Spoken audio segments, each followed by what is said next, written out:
You are listening to episode number 98 of the Everything Ham Radio podcast. In this podcast, we have a very, very special guest, so stick around and find out who that is.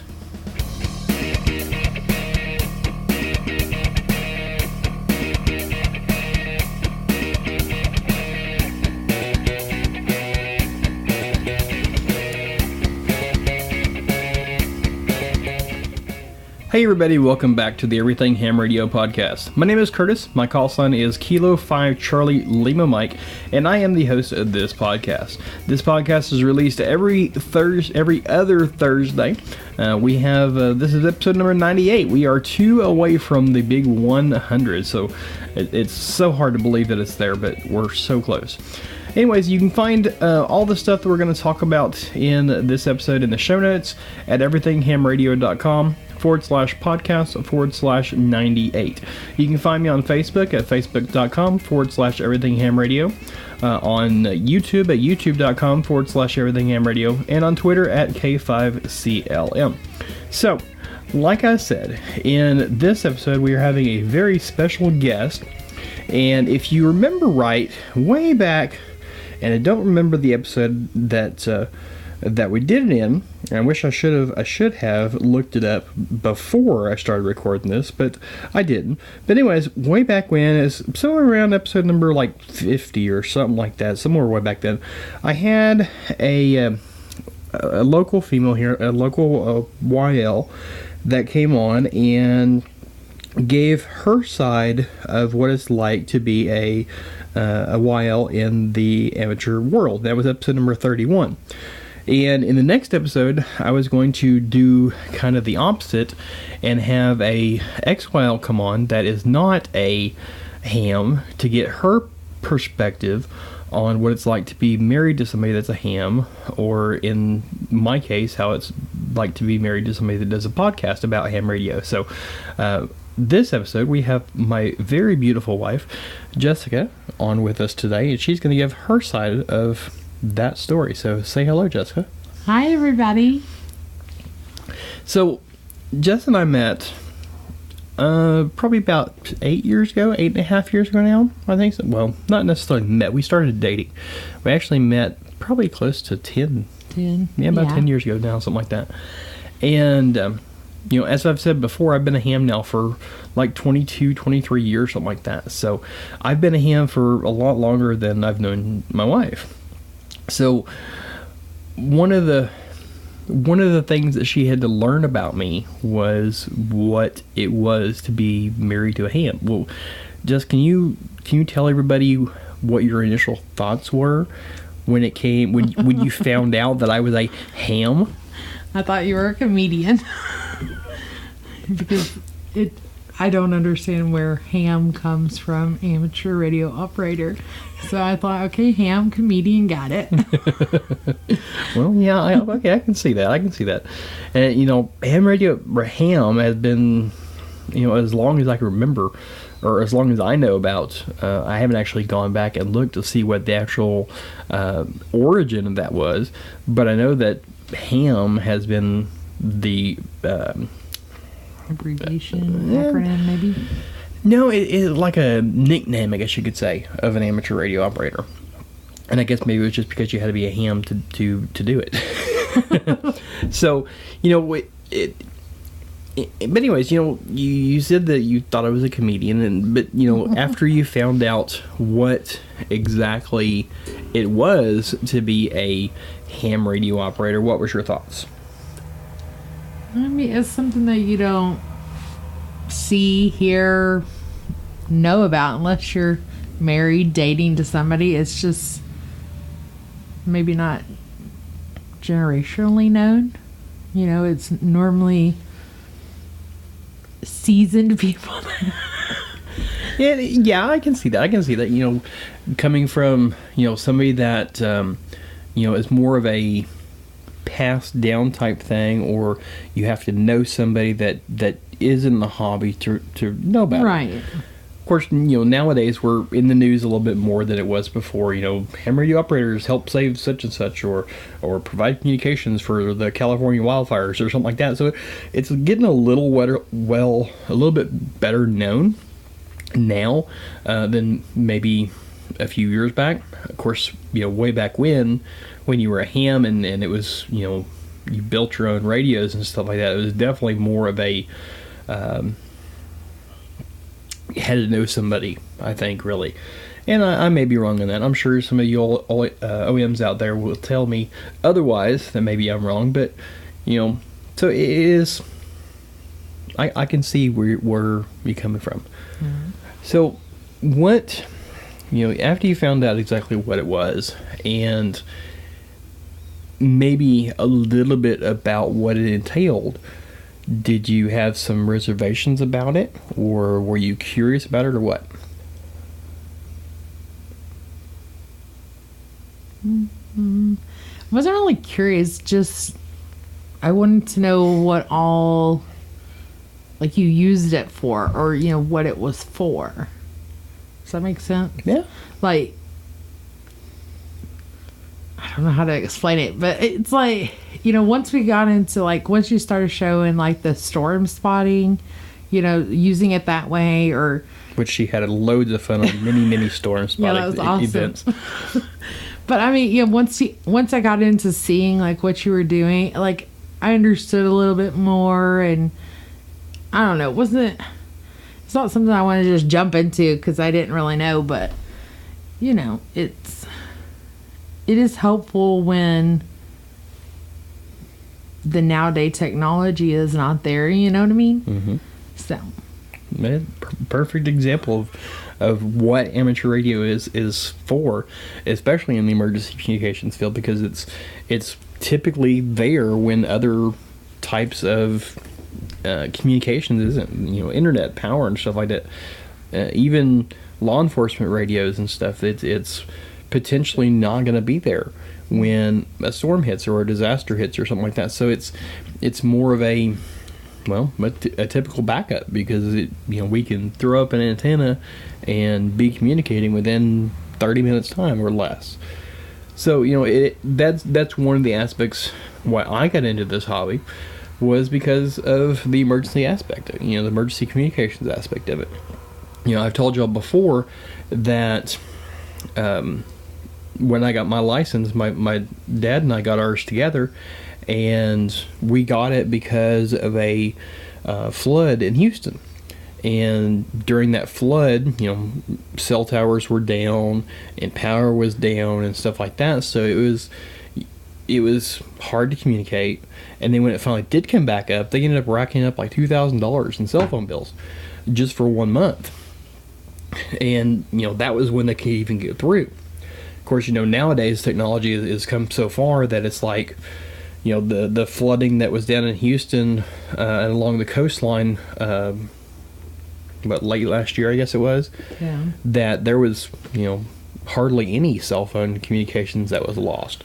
Well, I guess that's kind of the sad thing, is it's, a lot of people know about amateur radio, or, like CBs, because I'm familiar with CB, so I kind of can relate, CB radio. Mm-hmm. I can kind of relate with it, but it's like, it is an afterthought because technology is so great until, like, it's really needed. And they're like, where's the people that know how to do this, Mm-hmm. So. Yeah, and which is exactly the reason that, we as amateur radio operators, or as hams, need to, practice what we do and drill and stuff, and make sure that, we have our go kits ready and we have our batteries charged on our handhelds and all that. So, stuff like that is definitely something that we have to do as hams. So let's move forward a little bit here. We've been dating, and I think we actually went on a date as a storm spotting thing. Yeah, we're weird. And so you started to get into it a little bit. You saw the radio in my car, and you saw the handheld that I had on my nightstand, and this big HF radio that's sitting here in front of you now. And can you kind of give us a little bit of insight into the non-ham perspective of when you see something like that? Is it overwhelming to you, or? It's not really overwhelming. It's just knowing how to functionally use it. You know, I'm sure the classes and stuff you take, I mean, it's a great knowledge. And I've even looked through what book was that? I think you looked through level or something like that. Yeah. And honestly, it looks like Spanish to me, because I can understand some of this stuff, but I don't know. I wouldn't know where to start if it was, like you started with your dad. So he kind of I think led you through it. But it's like if it was me, I wouldn't know where to begin, what kind of radio to buy, Maybe the other way around. I think I kind of led Dad into it. Well, you had someone there, so y'all learned together, but That's what I'm for. I know, but you know what I'm saying? Y'all, I'm trying to talk general public, especially the younger generation. Mm-hmm. If what do you call them? OM? What does that mean? OM is old man, okay. Which is the male. Elder kind of thing. No, it's the male, whether they are 10 years old or whether they're 100 years old, they're OMs. Oh, okay. A YL is a young lady. And a YL, or young lady, stands for those females that are not married. And then an XYL, which was what you are, is a married female. Okay. It doesn't mean... Why is the... when you said XYL, I was like, X who to what? Yeah, it doesn't mean X young lady. It doesn't mean that you're an old lady or anything like that. I'm an old... But back to what we were saying, it's younger generation, mm-hmm. I think of our kids, if you didn't if they weren't aware what it was, or if they didn't have someone to talk to, then it might just go by the wayside as technology grows and it fades away, you know what I mean? Oh yeah. But someone to explain it, because I'm all, me personally, I'm all about explaining and somebody showing me. But it is kind of overwhelming, especially this bigger one. The other one that, when I first saw it, I thought it was a CB for some reason, because that's what I'm used to. Mm-hmm. So, and that's typically what's in cars, is CBs. Yeah. But, someone has to pass along the knowledge somewhere of what it is, what's the great issues for it, what's the reasoning, to have it, to know the stuff, you know what I mean? Mm-hmm. And yeah, and that's one of the things that I really push on, and I've said it before, that we really need to push into getting the younger generation in. Yes, there are areas in the country that are great on it. Last week, I believe it was, last episode when we were talking with Ian, his club is big into the youth. And even their convention that they have is geared towards more youth, and proceeds go to a youth foundation that gives grants and stuff like that. So, there are portions of the country that are really, really pushing youth, which is great. But then you get, other areas and I'm sad to say, here where I live, it's not that way. There, especially anymore. When I first got my license when I was 16, there was several of us within the next, I'd say probably 5, maybe 10 years that got their license when they were young, when they were teenagers. And unfortunately, there's maybe 10 out of 50 that are still involved in the hobby. And, there's a couple of them that actually took the hobby and ran with it. And one of them that I went to class with, when I took my license, we went through a week-long class.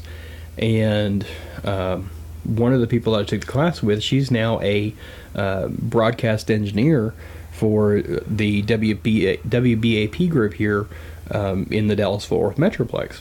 So she's taken that, starting with her ham license and starting with her knowledge of radios and stuff that she gained through ham radio, and she's ran with it, and now she works in commercial radio. And I'm sure that you remember some of the other episodes that I've done where people have said, I got my license, and because I had my license, this opened this door for me. So starting young, getting the young people involved is what's going to not only help them move on or possibly get better jobs. Yeah, right. It'll be a stepping stone towards something, but it will also keep the hobby alive. And unfortunately, I see it as a lot of times here, especially. But I mean, this is the problem all over, that we just don't have the young people, and the older generation are starting to die off, unfortunately. And we're losing some great Elmers, and not having those Elmers in there is not a good thing to, grow this hobby. So, anyways, we're going to take a quick break, and when we come back, we're going to talk a little bit more about what it was like after we got married and started having kids, or got kids. So, anyways, y'all, we will be right back. West Mountain Radio has recently released their third generation power gate, the Epic Power Gate. It uses advanced technology to achieve a very low, 0.05 volts to be exact, power loss, and has a maximum flexibility to charge modern batteries. It features a solid and durable construction in an aluminum case, and includes mounting holes for convenient and secure use in mobile units. It uses Anderson power pole connectors that are standard on all West Mountain Radio products. The Epic Power Gate is a 12-volt backup power system rated at 40 amps continuous from either a power supply or a battery. Any equipment that is connected through it will instantly switch to battery during a loss of power. Not only does the Epic Power Gate act as a backup power switch, it also has a battery charge controller, so your batteries will remain charged when hooked up to a power source. The Epic Power Gate can charge all chemistries of batteries and supports a smart charging program for lead acid and lithium ion batteries charging up to 10 amps. As an added bonus to this iteration of the Power Gate line, the Epic Power Gate also has a solar charge controller. If you would like to know more about the Epic Power Gate or any other item that West Mountain Radio has, go to everythinghamradio.com/WMR and make sure you get your free USB port monitor with your purchase.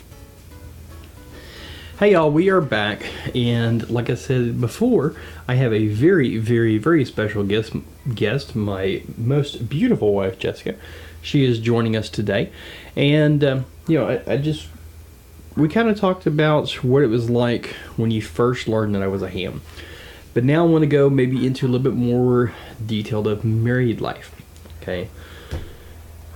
And this kind of will go over a little bit more than just a average ham, because I was also a volunteer firefighter, so it basically goes along the same terms or the same way of when an emergency happens, you're not necessarily sitting around doing nothing.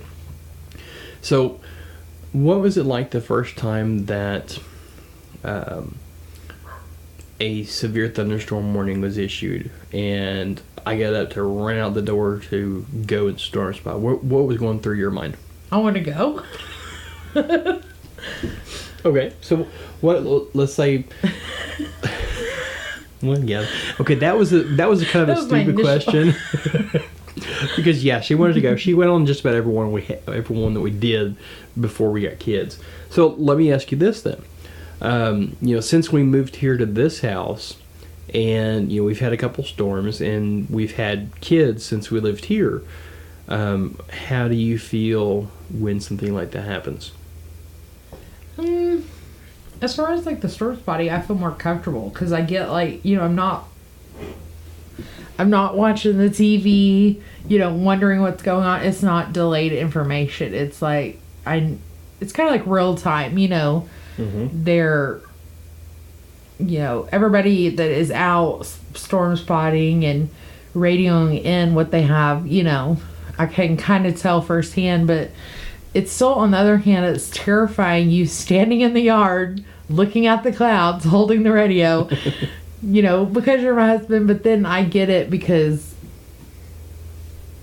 I think most of the time there's like 8 or 10 people, as far as I can tell, there's 8 or 10 people, storm spotting and radioing in.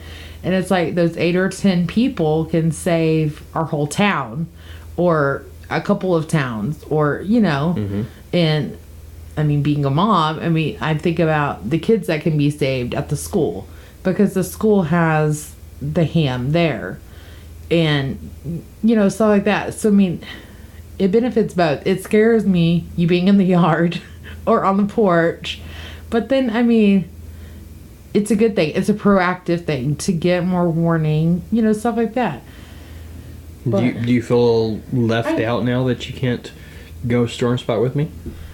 No, because I still stand on the porch. So, it's not that. It's just that, for me and my kids, my family, my parents, I don't know. It's a way to protect them. It's a way to give them more warning or give them more time or, we have little kids. I have to herd them all into the closet or whatever. But it's, I guess at the old house, there was one time like you ran into the house because there was a tornado coming. It's going to be terrifying either way. It's going to be scary. The kids are going to cry. It's still, we're all going to have the same reaction. But if it gives us, 2 more minutes or, somebody sees something and can get it to the National Weather Service and get it out there, it's going to save lots of people. Uh-huh. So it is a good thing in that. But, we've talked, most of my ham radio interaction has been the storm spotting stuff. I haven't ever been to the, I think y'all call it a field day or the thing that you went to before.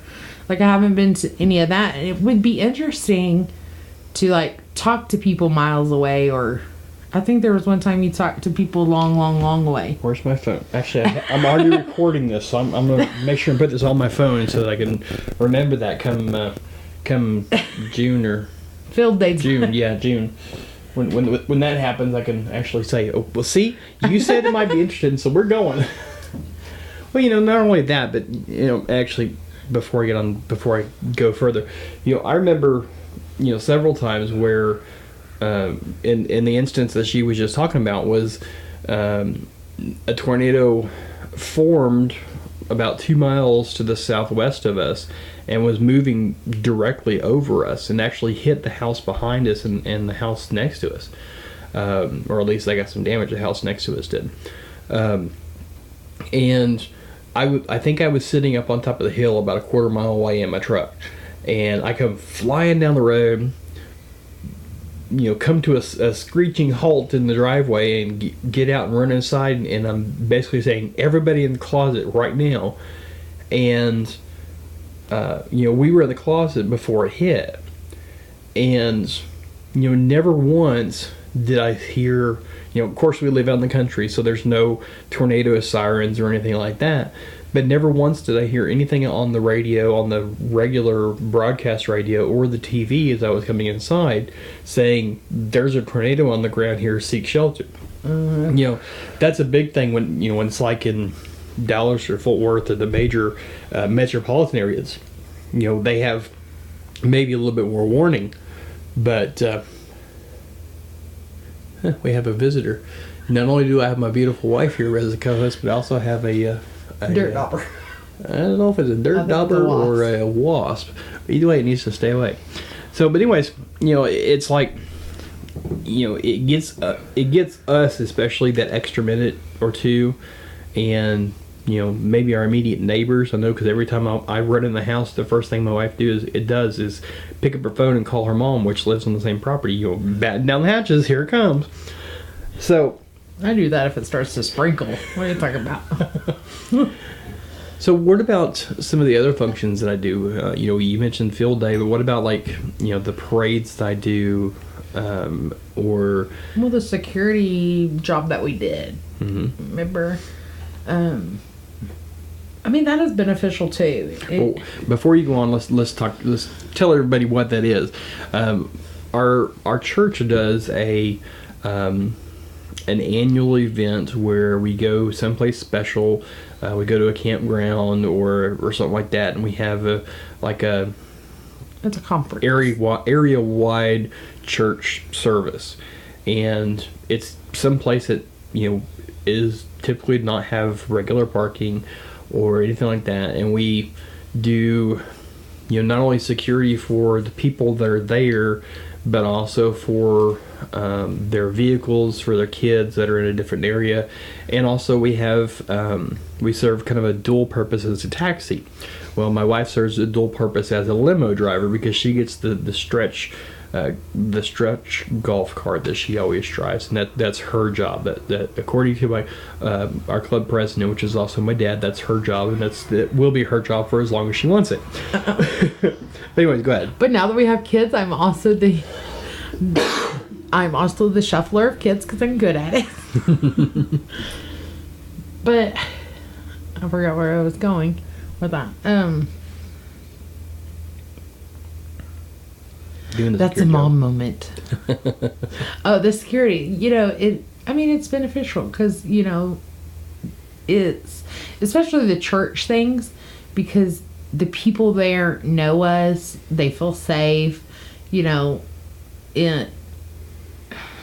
kind of our contribution to the church, to the members of the church. And like I said, it all comes back to safety, and it's, Yeah. But, that what we do, for the most part, can be done with an FRS radio, Yeah. I mean, part of it can be. I say that, part of it can be done with an FRS radio. But then again, the children are on the other side of the campground, which is like a mile or so away on the backside of a hill.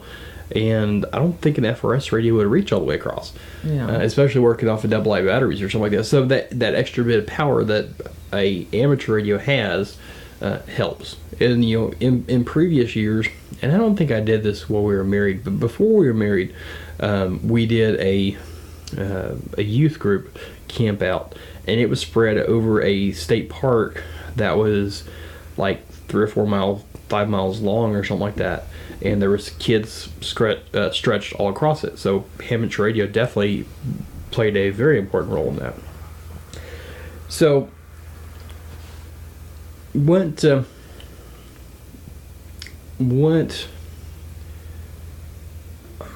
let's see, how am I going to word this?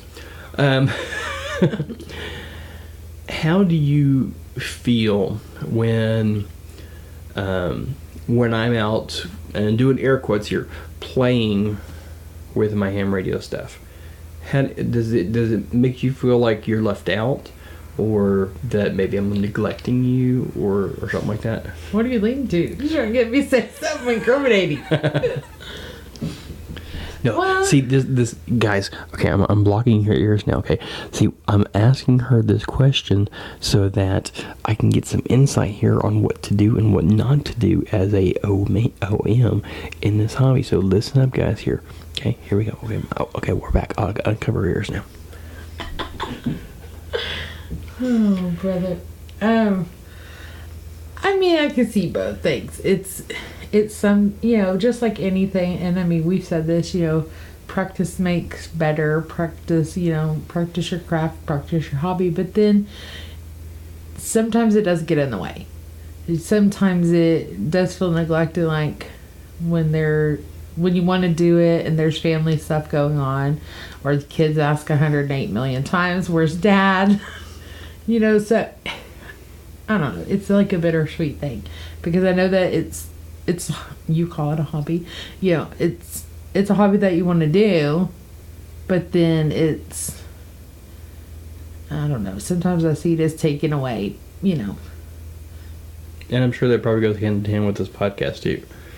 Yeah. At times when I'm out here for 2-3 hours and recording and interviewing and editing and stuff like that, you would rather have me inside helping with the kids. Well, kids are normally in bed, but spending time with you. Yeah. Well, our little wasp friend has decided that he likes my computer screen, and he's here in front of us. And I don't have a fly swatter in here. So anyways, we're going to take a quick break, and I'm going to see if I can get rid of this wasp, and we'll be back in a minute, so stick around. Hi, this is Dan, KB6NU, author of the No Nonsense Amateur Radio License Study Guides. My study guides have helped thousands get their license or upgrade to general class or extra class, and they can help you too. What makes them unique is my no-nonsense style. I don't bamboozle you with a lot of text. Instead, I give you just what you need to know in a simple, straightforward way that's designed to help you pass the test. One reader even told me, your study guide explained in a couple of paragraphs topics that the license manual needed a couple of pages to cover. Another wrote, the clarity and simplicity of your descriptions blew the license manual away. My study guides are available in paperback, in a variety of ebook formats, and even as audiobooks. Get your copy today. Go to kb6nu.com/ETHR for more info. Thanks. Okay.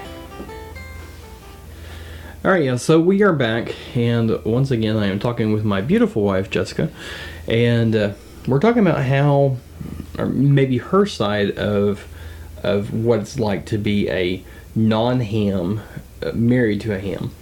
And in the last segment, we touched, or I asked if she felt neglected, and she had a question back to me that I didn't get recorded. So, hit it.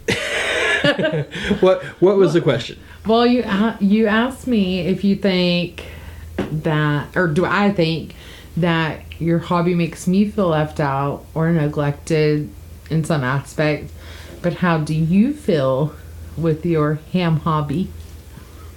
Do you feel like you miss out or you neglect the family in a way? Whew, that's a toughie. You know, with any hobby, and not just ham in general, but with any hobby, I think it's to that. It could be to that way. You know, you could feel that way. And there are times when, yes, I do feel like maybe I'm left out, or maybe I am neglecting my husbandly duties and fatherly duties because I am having to do something. And you know, it's just like when I was a volunteer firefighter. You know, the alarm would go off, and I'd have to go to the fire station and go and fight a fire or something like that, and we could just be sitting down to eat dinner, or almost time to put the kids to bed, and I was gone when that happened with the family. So yes, I can see that there are times when anybody, and me, you know, I feel personally that I am left out because I'm doing these things. I'm volunteering my time to you know, store a spot, or you know, whatever the emergency may be. And you know, that's when you just have to kind of like figure out what's most important to you and find that right balance. So you're right about you have to find the right balance. But you know, I remember almost 8 years ago, well, 8.5 years ago, that, you know, when we first got together, we were first dating, we first got married, we did a lot of ham stuff. Mm-hmm. We did the parades, we did the security, we did the conference, etc. Mm-hmm. You know, it was a lot of stuff. But then, 4 years into our marriage, like, we started the fostering and the kids started coming. You know, we had a newborn baby, stuff like that. And how has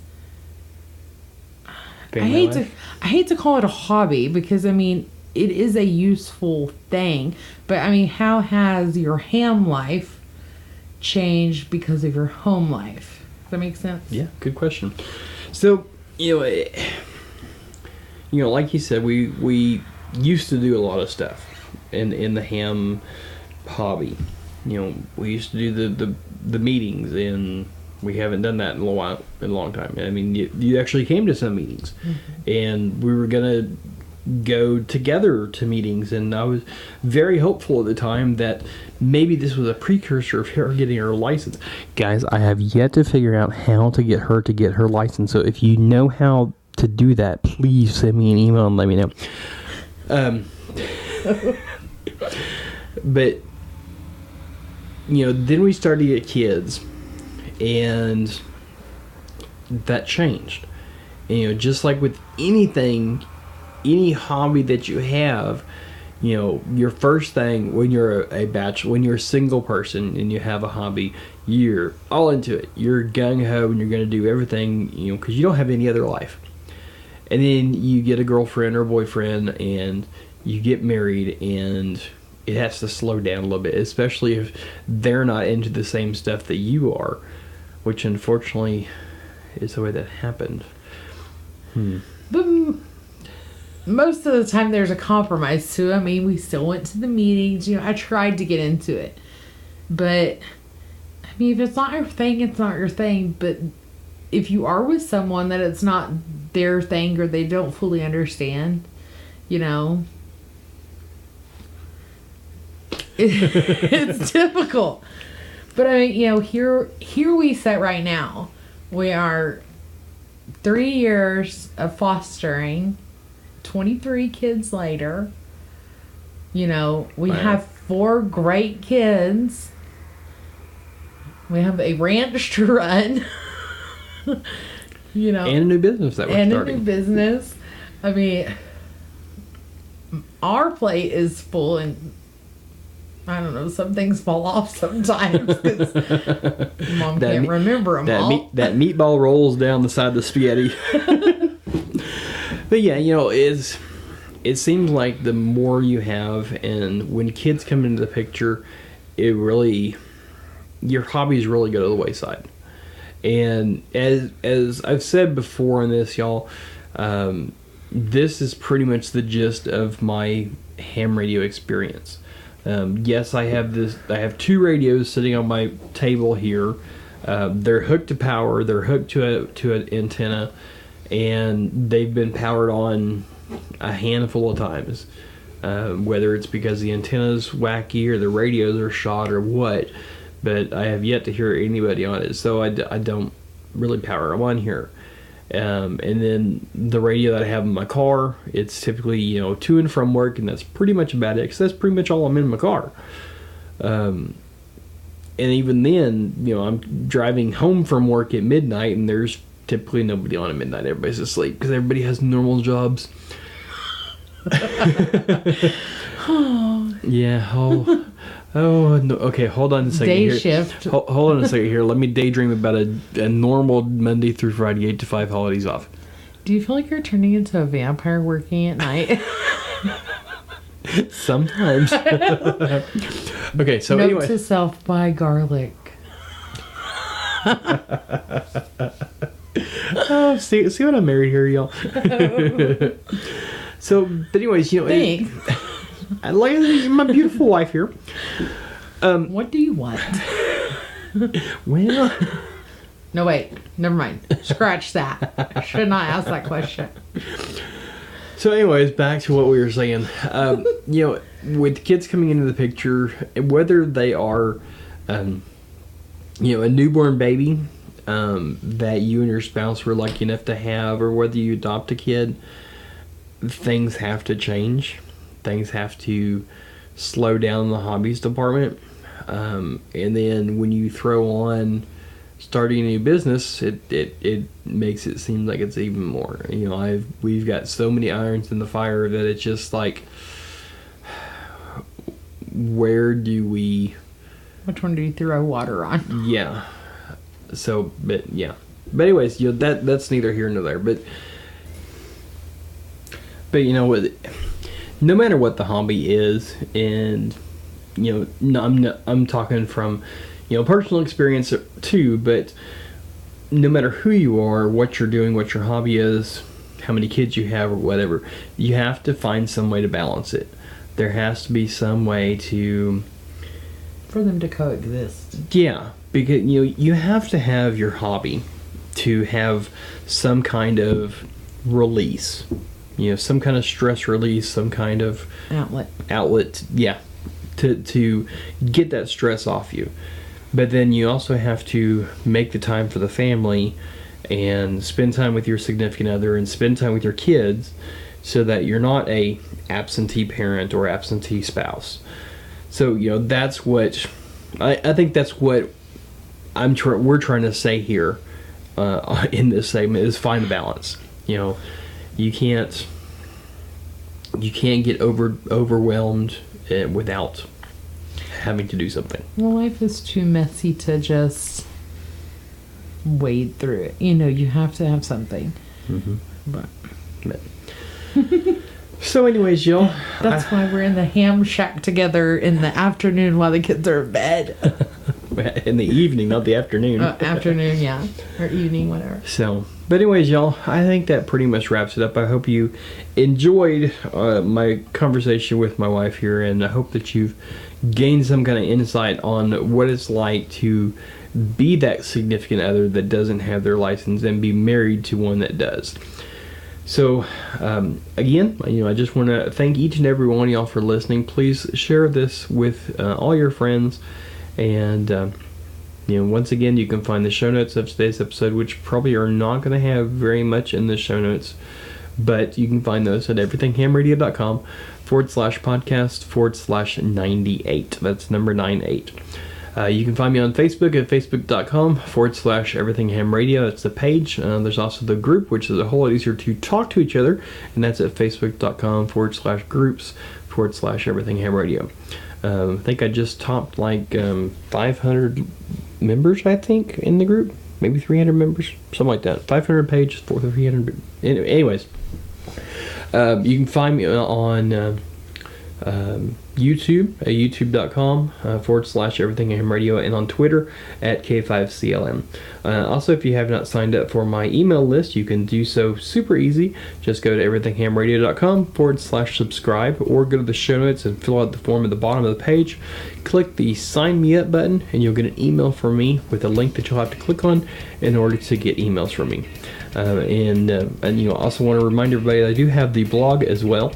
I post a blog post on opposite weekends of this podcast, so there's always something going on, as well as some news and stuff like that I post as well. And if any of y'all want to do a guest post on the blog or want to write something about it or something like that, shoot me an email with an idea or write the blog post or whatever, and I'll talk to you about it.